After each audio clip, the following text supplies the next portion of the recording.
Distinguished guests, ladies and gentlemen, it's very much a pleasure for me to be able to join you at this exciting event today, and I thank you for that opportunity. As you can see from the title slide, my presentation today is going to focus on a longer-term perspective based around IATA Economics' 20-year air passenger forecasts. Before we get to that point, though, I think it's useful to set a little bit of context.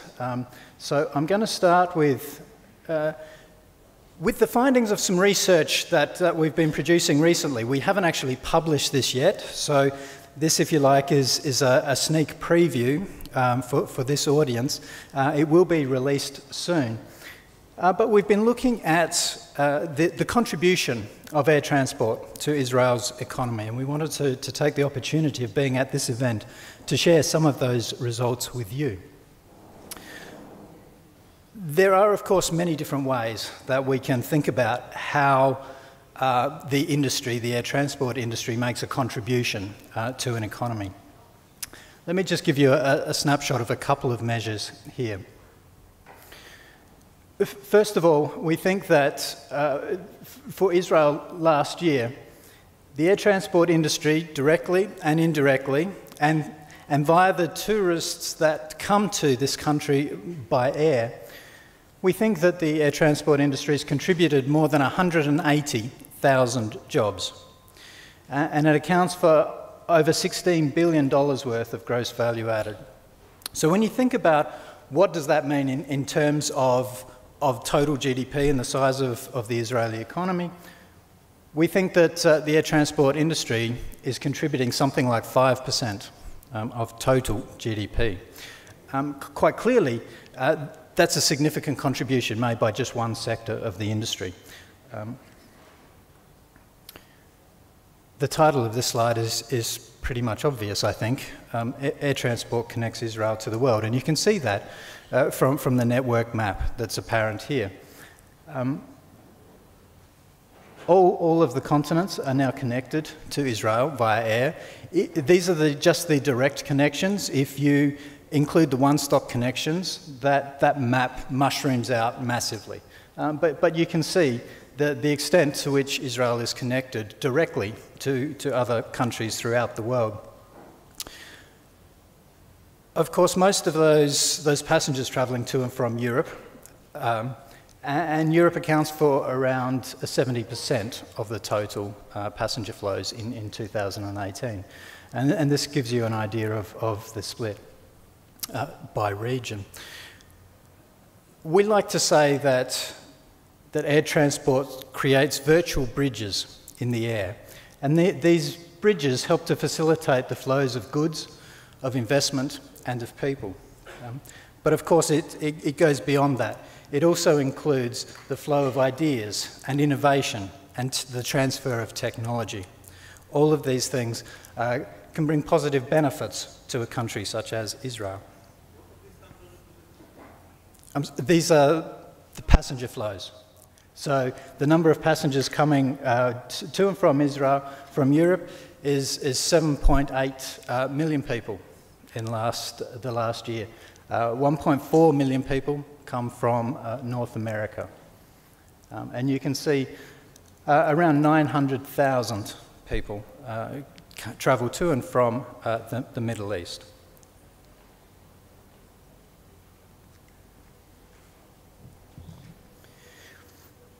If you look at the top 5 main markets, both on the passenger side, which is on the left, and the 5 busiest air cargo routes on the right,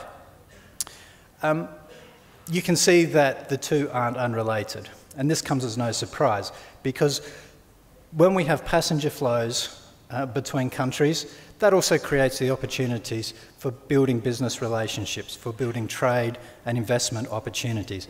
And you can see in particular that Turkey and Germany rate very highly on the left-hand side in terms of the passenger markets, but they also appear on the right-hand side of that chart as 2 of the top 5 air cargo markets for Israel. So that's a bit of a snapshot of the role that air transport plays in the Israeli economy currently. A contribution of 5% of total GDP. It's not an insignificant sort of number. So let's move forward now and thinking about the forecast. As I said, these are based on IATA's 20-year air passenger forecast. And the key message from this forecast is that we expect that the demand for air travel is going to double over the next 20 years. We're going to see around 8.1 billion origin-destination passenger journeys per year in 2038. It's an increase of 2.1 times the level that we have now, which is roughly 4 billion origin-destination journeys. And it equates to an average annual growth rate of 3.9% per year for each of the next 20 years. So these are some big numbers. Where's the growth coming from? This is the key question. It's one thing to expect 8 billion extra passenger journeys for the year. How do we get to that point? Well, as you can see from this chart, traffic travelling to, from and within the Asia-Pacific region is going to account for the bulk of that increase over the next 20 years. An additional 2.8 billion passenger journeys to, from and within Asia-Pac alone. You can see that the average annual growth rate for that region is up above 5%. What's interesting here is that the Middle East is growing at around 4.5%, a similar pace to what we're seeing in Europe. So we expect to see pretty good growth in this part of the world as well. And we're going to see that passengers travelling to, from and within the Middle East is going to account for an extra 273 million of that. What's interesting on this chart is that for North America and Europe, the growth rates are much slower, but at the same time, given the size of their market, they're actually contributing quite a large proportion, quite a large number of passenger growth, more than 500 million extra passengers per year. Given the way these markets are evolving and the growth that we're seeing in Asia-Pac, it comes as no surprise to see that aviation's centre of gravity is shifting eastwards. That process has been underway since 1914. At the moment, we're situated somewhere over this part of the world, and that will continue to track further eastward over the course of the next 20 years. When you look at the evolution of the top 10 largest markets, what we're seeing is that some of the traditional markets, the larger markets, are slipping down those rankings, and some of the emerging market countries are moving up. So China will take over the top position by the middle of the next decade, overtaking the US. Interestingly, if you look on the right-hand side, you can see the sharp increases in both India and Indonesia on this chart as well. So what does this mean for Israel? So if we look at the country forecast for Israel, we expect to see an additional 13 million passengers per year in 2038 compared with 2018. So that takes us up to almost 35 million additional origin destination journeys per year. As you can see from this chart, within our modelling framework, we provide two different scenarios. And these are global scenarios where we look at what happens if we see a return to globalisation, if we see market liberalisation pick up again and improve. A good example of that, as we've talked about earlier today, is the Open Skies Agreement that we saw in Israel and the boost to Israel air traffic that we saw from that market liberalisation. So that's a good example.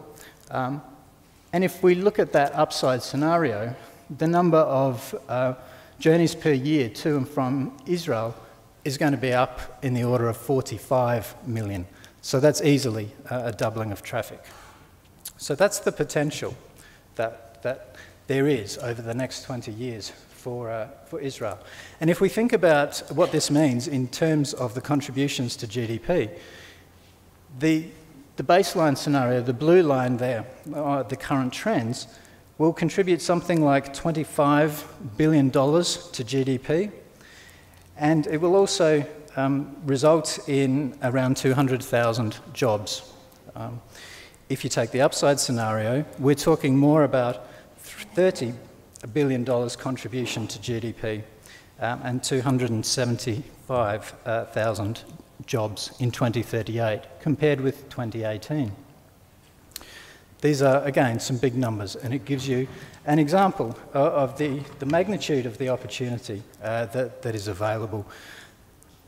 It's worth noting that these outcomes are not guaranteed, of course, and there are a number of impediments that could mean that we don't fulfill the potential here. We've talked about some of those this morning, in terms of infrastructure, for example, in terms of some of the skill shortages. An important point to note is in terms of the regulatory environment as well. This chart very quickly, and I'll conclude my comments here. We use this chart from the World Economic Forum, which gives an idea of how Israel and other countries compare in terms of travel and tourism competitiveness. And you can see that Israel ranks 61st out of almost 140 countries. This is a good outcome, but as you can see, just from some of these elements here, that there are a number of factors here where Israel can do better. And I think that's one of the key takeaways here. There's always room for improvement. The forecasts that we see are very positive in terms of the opportunity that is available to Israel.